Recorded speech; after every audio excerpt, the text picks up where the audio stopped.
Benvinguts a una nova píndola literària. En aquest cas parlarem de la plaça del Diamant.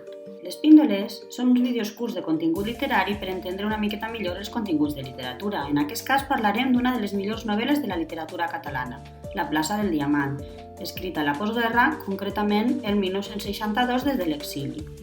Hem triat alguns fragments de la novel·la. De fet, és una tria que van fer els meus alumnes i les meues alumnes de l'institut, a segon de batxillerat. Van fer primer la lectura del llibre i a partir d'ahir ells van ser els que van fer els grups i van decidir quina era el que volien destacar de la novel·la. Tria de fragments. Vaig arrencar a córrer passadís enllà i en Quimet al meu darrere. Vaig entrar al nostre dormitori i fins allà em va seguir i em va tirar a terra i em va ficar a sota del llit empenyent-m'hi pels peus i ell va saltar damunt del llit. Quan provava de sortir em picava el cap des de dalt. Castigada, cridava. I fos per la banda que fos, que jo volgués sortir, plam, la mà al cap, castigada. Aquesta broma després me la va fer moltes vegades. La pregunta que ens fem és: descriu les característiques dels personatges que apareixen al fragment. Natàlia conta aquesta broma que li fa Quimet, en la qual ella acaba amagada baix del llit i ell sembla que es diverteix molt, però a ella no li fa cap gràcia. Aquesta, com molts altres fragments que són molt representatius d'aquesta submissió o de com Natàlia acaba poquet a poquet acceptant aquestes qüestions que en un principi no haurien sigut acceptades, marca l'evolució del personatge. En canvi, Quimet és dominant i egoista. Actua com a contrapunt de Natàlia i provoca el conflicte central de l'obra, el matrimoni. Així, la posició masclista de Quimet representa l'opressió, l'anul·lació de la voluntat de Natàlia i la submissió, almenys en aquesta primera part de la novel·la. Segona part del llibre. I vaig pujar al terrat a respirar.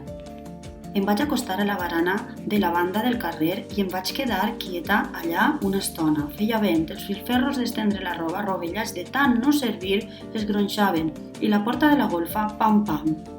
La vaig anar a tancar i a dintre, al fons, de panxa en l'aire, hi havia un colom, aquell de les llunetes. Tenia les plomes del coll mullades per la suor de la mort, els ullets enlleganyats. La pregunta que podem plantejar-nos en aquest fragment és la importància del símbol dels coloms. És la mort d'un colom. Aquest colom que és tan simbòlic perquè vol dir més. Si nosaltres us preguntem què és per a vosaltres un colom, doncs el colom és llibertat, no? És l'alliberament. Doncs aquest alliberament haurà d'arribar en la segona part de la novel·la, perquè en la primera part els coloms simbolitzen l'opressió. Una obsessió d'en Quimet que Natàlia accepta com tantes altres coses.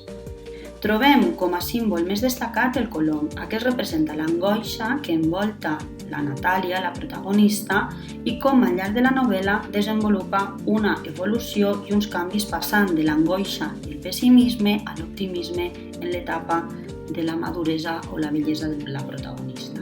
No podem acomiadar aquesta píndola literària sense parlar de l'autor. Mercè Rodoreda va viure a l'exili, Mercè Rodoreda va tornar, i aleshores la foto que teniu ací, no? Aquesta foto, aquesta imatge en la qual li fan l'homenatge i la placa la podeu trobar en la mateixa plaça del Diamant. I bé, això és tot. Espero que amb aquesta píndola, aquest apunt breu sobre alguns aspectes de la novel·la de la plaça del Diamant, doncs us ajude a entendre la novel·la, a entendre els personatges i sobretot a respondre a aquestes qüestions que ens pregunten i que estan dins del temari de la prova d'accés a la Universitat de Valencià, Llengua i Literatura.